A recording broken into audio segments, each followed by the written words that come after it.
semua. Iya. Kembali di Apa Kabar Indonesia Pagi pemirsa, sebelum kita lanjutkan dialog mengenai beras oplosan ini, kita mau dengar dulu bagaimana tanggapan dari masyarakat. Bagaimana keresahan masyarakat atas kasus ini.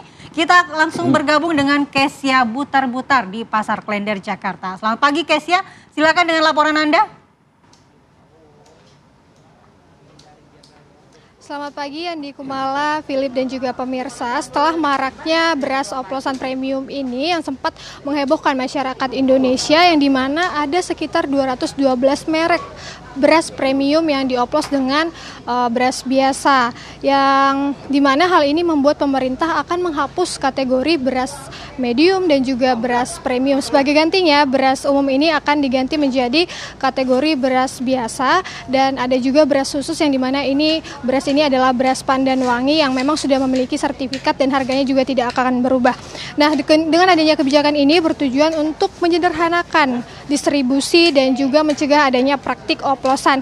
Nah, bagaimana tanggapan dari pedagang dan juga pembeli mengenai kebijakan ini? Pemirsa, sebelum saya ngobrol dengan pedagang dan juga pembeli, yang saya lihat di sini beras-beras di sini masih dengan harga yang bervariasi, ada 12.000, 13.000, 14.000 dan paling mahal itu harga Pandan Wangi sekitar harganya 15.000. Nah, saya akan bertanya nih pemirsa dengan pedagang di sini bagaimana tanggapan dari pedagang. Halo Mas, selamat pagi. Dengan siapa? Ya, Pak Ahmad.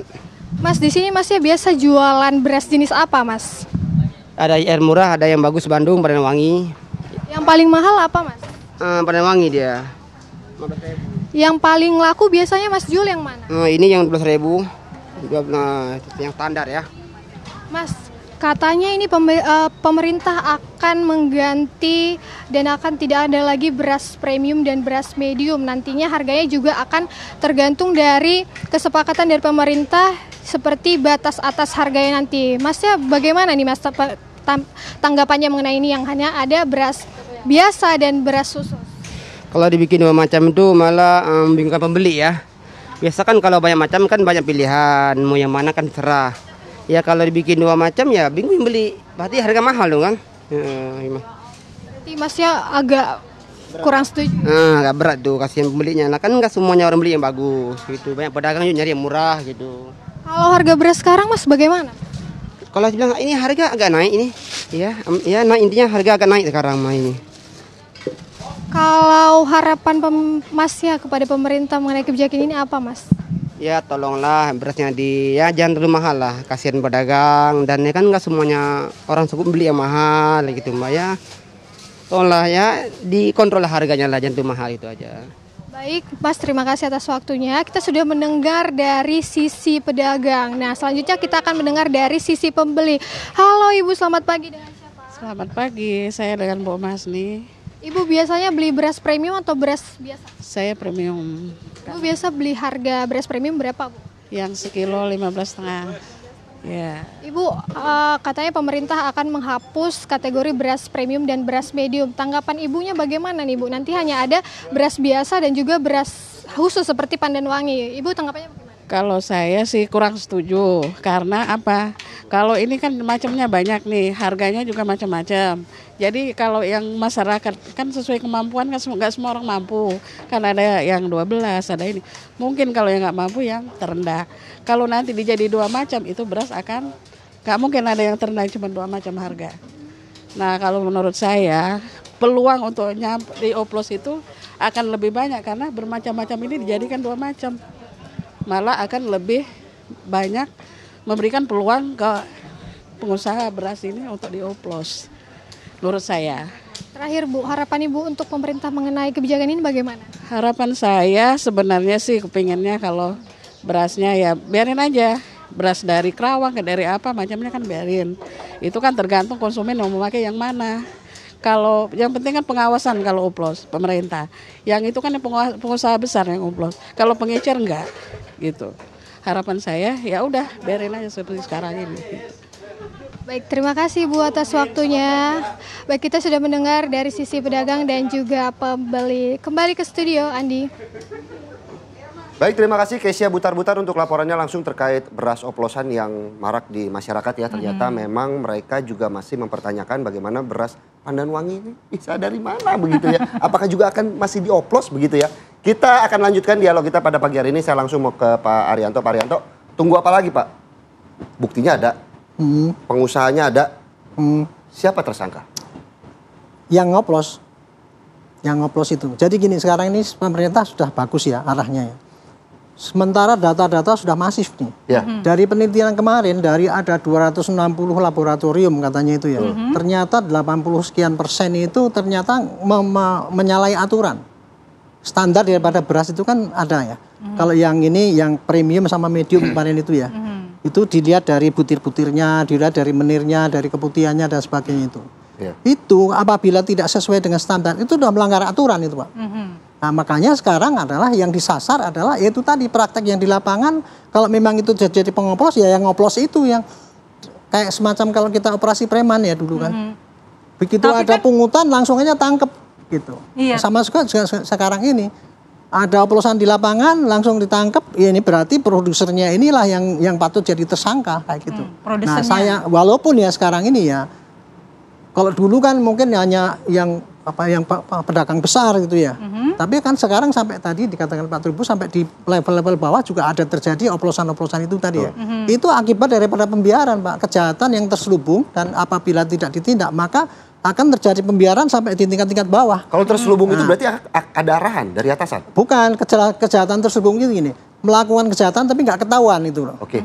Mengoplos kan nggak ketahuan, dipikirnya kan itu taktik dagang kan itu kan. Tapi kan produksinya kan ada karyawan-karyawan yang kemudian pastinya juga mendapatkan perintah dari atasan untuk Iya itu mengoplos makanya itu jadi praktek pengoplosan itu kan bosnya juga nyuruh, karyawannya juga ada kan itu kan. Nah makanya saya pikir ya sekarang berangkat daripada yang mengoplos itu, siapa yang bertanggung jawab mengenai polisi untuk mengoplos itulah yang jadi tersangka utama.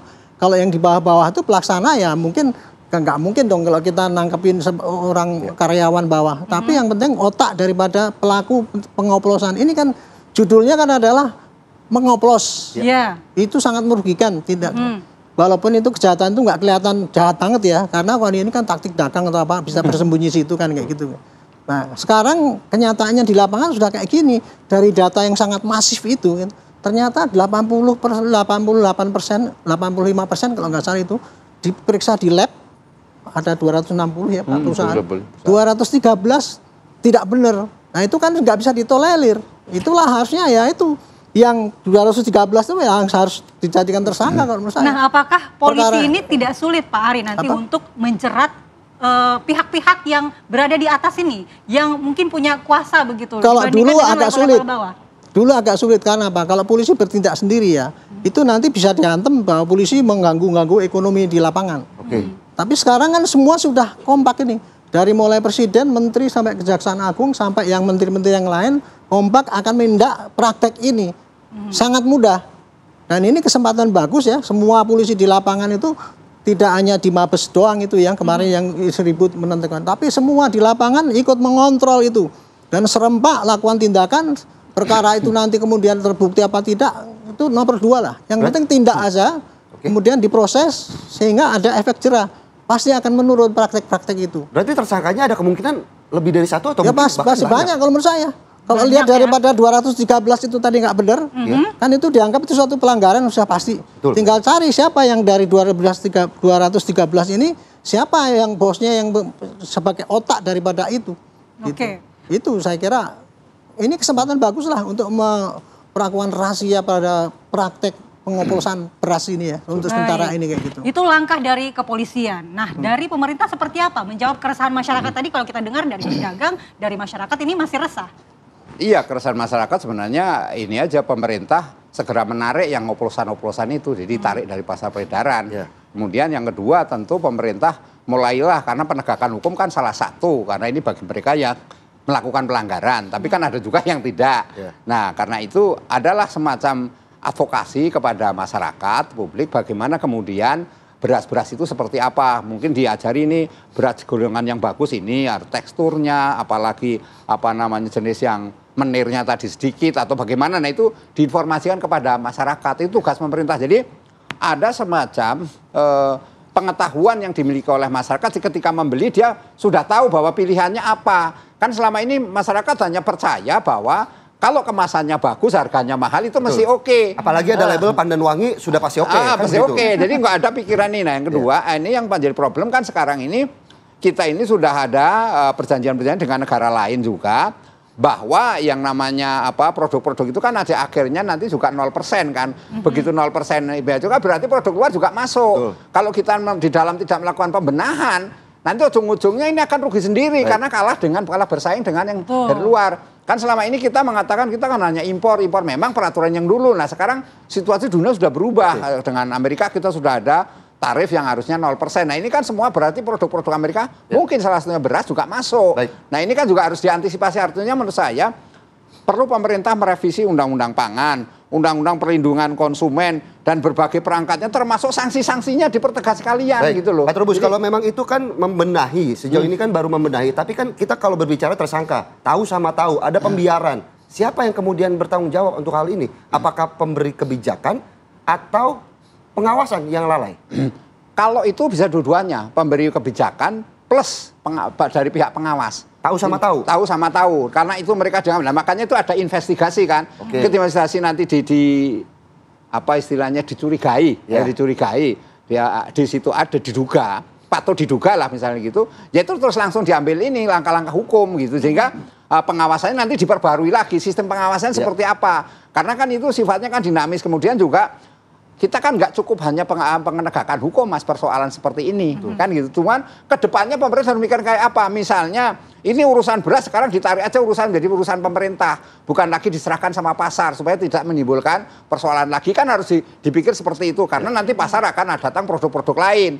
Nah yang kedua juga selera masyarakat kan sudah mulai berubah juga terhadap kondisi kalau misalnya wah ini berasnya karena informasi beras oplosan ini betul-betul membuat masyarakat bukannya marah, mereka panik gitu, masyarakat itu panik, jangan-jangan nanti kan. Nah yang terjadi kemudian mereka untuk membeli untuk ini juga makin kan. Saya khawatir itu nanti masyarakat meninggalkan produk-produk lokal kita, malah larinya ke produk yang dari luar yang datang baru impor itu. Ini kan bahaya kan, beras Jepang sudah masuk di Indonesia lebih banyak. Orang lebih milih itu karena harganya memang harganya lebih mahal, tapi kan kualitasnya terjamin. Mungkin nah, kalau yang lebih dipercaya lagi. Lebih percaya. Ini kan persoalan trust mas, bahwa publik itu selalu dihadapkan persoalan trust. Ketika trustnya mengembalikan trust itu bagaimana Pak harusnya pemerintah sekarang? Nah ini yang dilakukan pemerintah kan baru melakukan penegakan hukum, ya kan. Belum yang kedua harusnya menarik semua peredaran beras oplosan di mana saja. Kadang-kadang daerah mengatakan, di tempat saya nggak ada oplosan, aman-aman saja. Itu ada daerah seperti itu. Sebenarnya ada oplosan yang memang dilindungi, ditutup-tutup LL itu juga dibongkar sekalian.